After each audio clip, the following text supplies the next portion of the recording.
ఈ ఫోటో చూడు రేవంత్ రెడ్డి. నాకు తెలుసు రామ్మోహన్ రెడ్డి ప్రెస్ మీట్ పెట్టితే నీకు చెప్పకుండా పెడతాడని నేను అనుకోవట్లేను. నువ్వే పెట్టించుంటావు. అమెరికాలో ఉన్న అద్దంకి దయాకర్తో మాట్లాడించినా లేకపోతే రామ్మోహన్ రెడ్డితో మీరు ప్రెస్ మీట్ పెట్టించినా I don't know whether that press meet has a collective consensus of the cabinet. Mahesh Goud గారికి తెలిసి పెట్టినరో పెట్టలేక తెలియదు, కానీ ఇది విజయ్ ఎక్కడికి పోయిండు? కొల్లూరు మూకాంబికా టెంపుల్ సిల్వర్ స్వాట్ టు డేటీ అని చెప్పని అక్కడేదో ఆయన గిఫ్ట్ ఇచ్చిండ్రు అని చెప్పని పూజ. ఇది మరి ఈయన కూడా క్షుద్ర పూజలే చేసిండా మూకాంబిక అమ్మవారి గుడి దగ్గర? రాహుల్ గాంధీ పక్కనే కూర్చుంటున్నాడు కదా విజయ్ దగ్గర. మీ మద్దతుతోటే ఇవాళ అధికారంలో ఉన్నాడు అని చెప్పబడుతున్నటువంటి ఒక విజయ్ మూకాంబిక అమ్మవారి దగ్గర పోయిన రేవంత్ రెడ్డి. హరీష్ రావు గారి నిన్నమన్నట్లయితే పోయినరో విజయ్ గారు కూడా అట్లే పోయింది. మరి ఏమంటా ఉన్నావు? ఈయన కూడా క్షుద్ర పూజ చేసిండా? సమాధానం చెప్పమని నేను కోరుతా ఉన్నాను. అన్న షిమోగా ప్రాంతం, షిమోగా ఆదిగురు శంకరాచార్యులు తిరగాడినటువంటి ఒక గడ్డది ఆ ప్రాంతం. అది ఆ ప్రాంతంలో అనేక దేవదేవతలు అక్కడ కొలువై ఉన్నటువంటి ఒక ప్రాంతం అది. అక్కడనే పరిసరాల్లో శృంగేరి పీఠం ఉంటుంది, అక్కడే మూకాంబిక అమ్మవారు ఉంటుంది, అక్కడే గణపతి దేవుళ్ళ ఆలయాలు ఉంటాయి, కొంత సమీపంలో కుక్కీ దేవతలు ఉంటాయి. అదొక దైవక్షేత్రం. ఆ దైవక్షేత్రానికి పోతే క్షుద్ర పూజలని చెప్పి మాట్లాడితే కాశీ మీకు తెలిసే ఉంటుంది, రేవంత్ రెడ్డికి తెలవాలని చెప్తున్నాను. అది వారణాసి కాశీ మహాశ్మశానం అంటారు. అక్కడ వారాహి అమ్మవారు ఉంటారు, కామాఖ్యకు పోతే అష్టాదశ పీఠాలను ఉంటాయి. బలులు ఇస్తారు అక్కడ కూడా, చతుర్బలి అంటారు. దున్నపోతును బలిస్తారు, మేకలను బలిస్తారు, పావురాలను బలిస్తారు, గుమ్మడికాయలను బలిస్తారు, పంచబలి అంటారు. అంత అందరు క్షుద్ర పూజలు చేసినట్టేనా? ఏం సంస్కారం ఇది? ఏం రాజకీయ సంస్కారం ఇది? నేను వేళ కొన్ని విషయాలు అడగదలుచుకున్నా రేవంత్ రెడ్డి గారిని. ఇది విజయ్ది అయిపోయింది కదా. అయినా చూడు పెద్దబాబా తిరుగుతుండినా, మరి గుళ్ళ చుట్టూ తిరుగుతూ ఉండినా.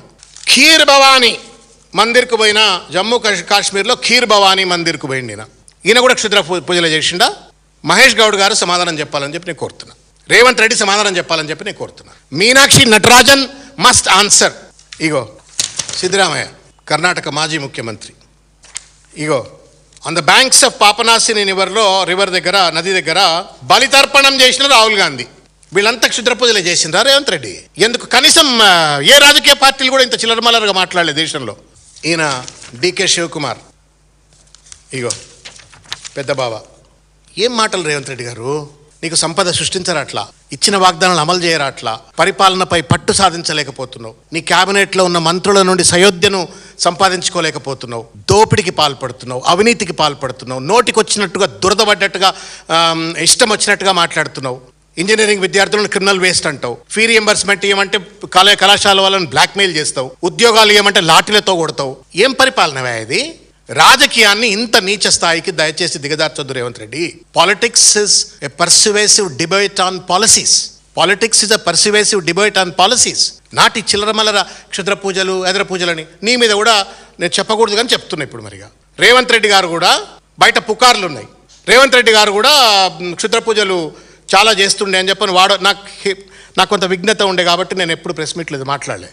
ఉత్తమ్ కుమార్ రెడ్డి బలహీనపడాలి, బట్టి విక్రమార్క పూర్తిగా కూడా దిగజారిపోవాలా, అప్రతిష్ట పాలు కావాలా, శ్రీధర్ బాబు బలహీనంగా ఉండాలా, నా కుర్చీ అదే ధైర్యంతో 34 ఏళ్ళు నేనే ఉంటాను ఇట్లా కొట్టుకుంటా చెప్పిండు TV9 ఇంటర్వ్యూలో. మీకు గుర్తుంటుంది, ఇట్లా కుర్చీని కొట్టుకుంటా. అదే పూజల ధైర్యంతో రేవంత్ రెడ్డి కూడా ఇష్టం వచ్చినట్టు మాట్లాడిండు అని చెప్పని అక్కడిక్కడ పుకార్లు ఉన్నాయి. మరి ఒప్పుకుంటావా? మాకు పూజలు తెలుసు, ప్రజలు బాగుండాలని చేసే పూజలు. నీకు క్షుద్ర పూజలు తెలుసు కాబట్టే ఒక బూత్ సామెత ఉంటుందన్న, ఏదో ఉన్న అమ్మకు యావ ఎక్కువ అని. Sorry for the slang. ఏదో ఉన్న అమ్మకు యావ ఎక్కువ అని. రేవంత్ రెడ్డికి క్షుద్ర పూజలు తెలుసు కాబట్టే ఇవాళ హరీష్ రావు గారికి క్షుద్ర పూజలను అంటగట్టి ఇవాళ ఒక తప్పుడు ప్రచారం చేసే ప్రయత్నం చేస్తున్నారు. తద్వారా హిందూ దేవతలను అగౌరవపరుస్తున్నారు, హిందూ సమాజాన్ని అగౌరవపరుస్తున్నారు. వందల లక్షల సంవత్సరాల చరిత్ర కలిగినటువంటి ఒక దేవతలను, అమ్మలను, దేవాది దేవుళ్ళని ఇవాళ అగౌరవపరుస్తున్నారు. Revanth Reddy and company must tender an apology to entire Hindu community. Constitutionally illegal ఇది. రాజ్యాంగ పరంగా ఒక రాజకీయ పార్టీ, అధికారంలో ఉన్న పార్టీ అట్లా చిల్లర మల్లరగా మతపరమైనటువంటి ఒక భయాందోళనను రెచ్చగొట్టడం, పలచన చేస్తున్నావు కదా నువ్వు. వేళ పరమతాల ముందు హిందూ దేవుళ్లను పలచన చేస్తున్నారు మీరు. హిందూ దేవుళ్ళు క్షుద్ర పూజలు చేస్తారు, ఆ క్షుద్ర పూజలకు లొంగిపోయి ప్రజల యొక్క చెడు కోరుకుంటారు అని చెప్పని అన్య మతస్థుల ముందు పలుచన చేస్తున్నారు. Constitutionally illegal. ఒక భయాందోళనలు, ఒక హేట్రెడ్, సూపర్స్టిషన్, సెక్యులరిజం పెట్టిన పార్టీ సూపర్స్టిషన్స్ గురించి మాట్లాడుతుంది. What a shame. ఎంత ఫాల్ అండి కాంగ్రెస్ పార్టీది. ఎక్కడ జైపాల్ రెడ్డి, ఎక్కడ కేశవరావు, ఎక్కడ డి శ్రీనివాస్, ఎక్కడ పివి నరసింహారావు, ఎక్కడ రోషయ్య, ఎక్కడ నీలం సంజీవ్ రెడ్డి, ఎక్కడ దామోదరం సంజీవయ్య, ఎక్కడ జగన్నాథం, ఎక్కడ Revanth Reddy and company press మీట్లు.